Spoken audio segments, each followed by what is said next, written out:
देखा था कैसे करा था नांग नांग ही बन गए हैं दादा लंगरदार कल्हा वाला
अरे पाने ला खाले मुहेला करेला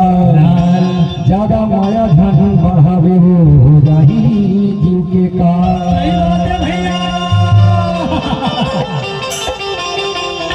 बता दो का लेना बता भैया का ईमान से बदल ली अरे मोरे नाम के भाई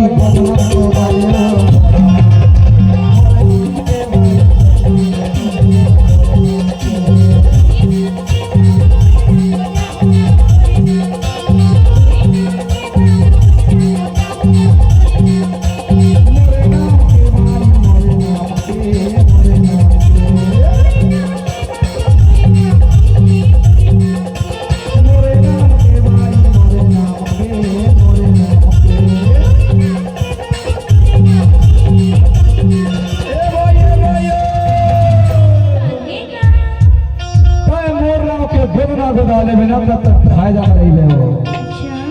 खबर जान तो यदि मैं मर गया हो ना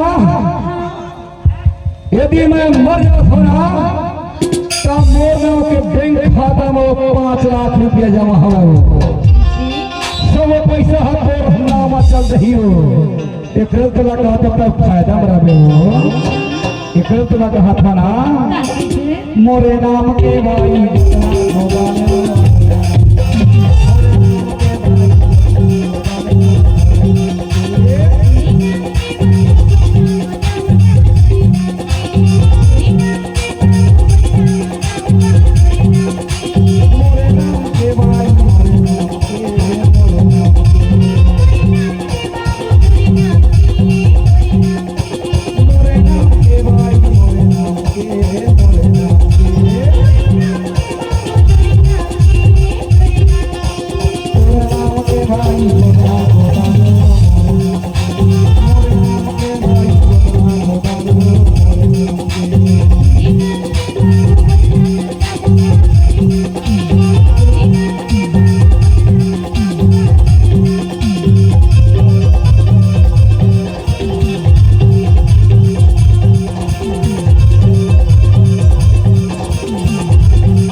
चांद से होती है सितारों से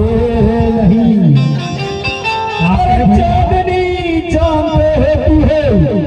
सितारों से नहीं दोस्ती केवल है तुमसे मुन्ने भाई ये हजारों से नहीं और मोरे नाम के भाई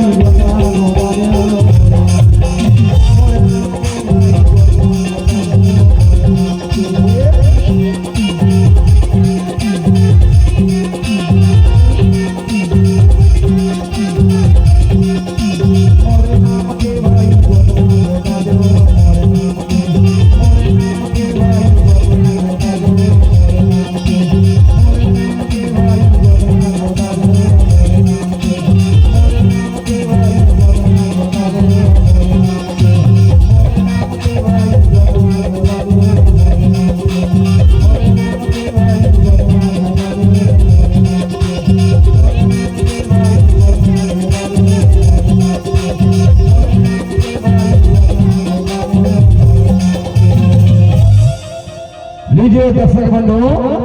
अब आपका फरमाइशी आ गया।